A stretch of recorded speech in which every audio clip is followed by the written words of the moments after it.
আমার নাম সালমা সুলতানা। আমার হাজবেন্ড কলকাতা পুলিশের এএসআই চাকরি করে।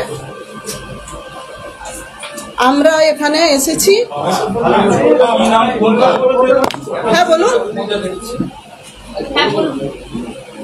আমরা এখানে এসেছি ওয়েস্ট বেঙ্গল পুলিশ এবং কলকাতা পুলিশ পুরো আমাদের আবাসিক সমিতি আমরা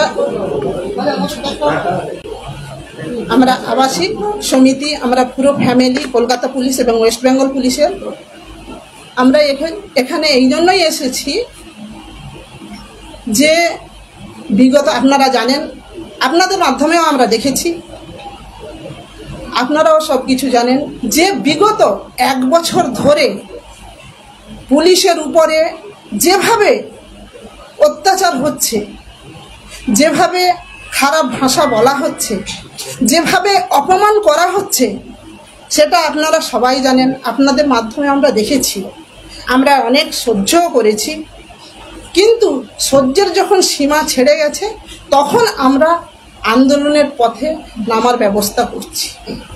কেন না, এই যে 9 আগস্ট 25 যে নবান্ন অভিযানটা হলো, আমাদের যে বিরোধী দলনেতা যেভাবে মাননীয় নগরপাল মহাশয়কে বাজে ভাষায় যেভাবে কথা বলেছে, আপনারাও জানেন, আপনারাও শুনেছেন, সেটা তো মানাই যায় না। একজন আমাদের পুলিশ কর্মী ভাই প্রশান্ত পোদ্দারকে যেভাবে প্রাণে মেরে ফেলার চেষ্টা করেছে, তার জন্য তো আমরা ধিক্কার জানাই। আমরা এর জন্য প্রতিবাদ করতে চাই যে আমাদের বিরোধী দলনেতা উনি ন্যায়ালয়ের সুরক্ষা কবচ নিয়ে প্রতিনিয়ত পুলিশকে আক্রমণ করেই চলছে। এর জন্য আমরা ধিক্কার জানাই। আমাদের সব থেকে বড় কথা হলো, আমাদের মান সম্মান কিছুই রাখে না। আমাদের ফ্যামিলির, আমার স্বামী, আমাদের ভাই, আমাদের ছোট ভাই, বড় দাদা সবাই রাস্তায় প্রতিনিয়ত ডিউটি করছে।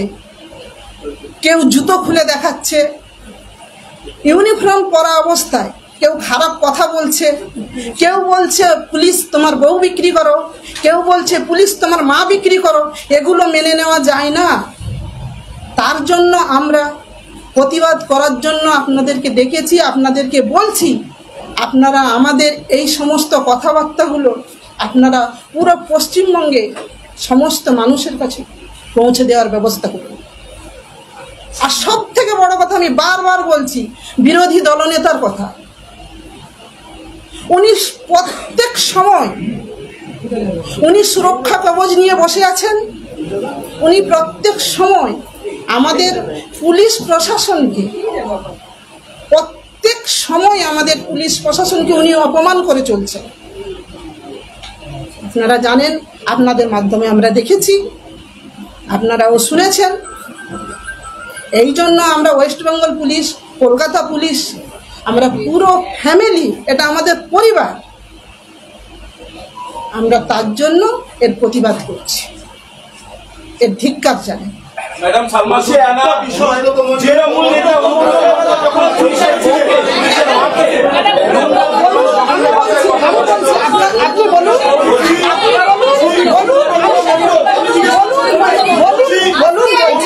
মন্ডলের বেলায় আপনারা কেন চুপ ছিলেন? না, চুপ নেই। আপনি বললে হবে না, আমরা রবীন্দ্র সদনে করেছি, আপনারা বললে হবে না। শুনুন, আপনারা বলুন, আমি উত্তর দেব। অনুব্রত মন্ডলের শুনুন, অনুব্রত মন্ডলের ওনার যখন হয়েছে ব্যাপারটা জানাজানি হয়েছে, উনি যখন খারাপ ভাষা বলেছেন, ক্ষমা চেয়েছেন, ওনার বিরুদ্ধে কেস হচ্ছে।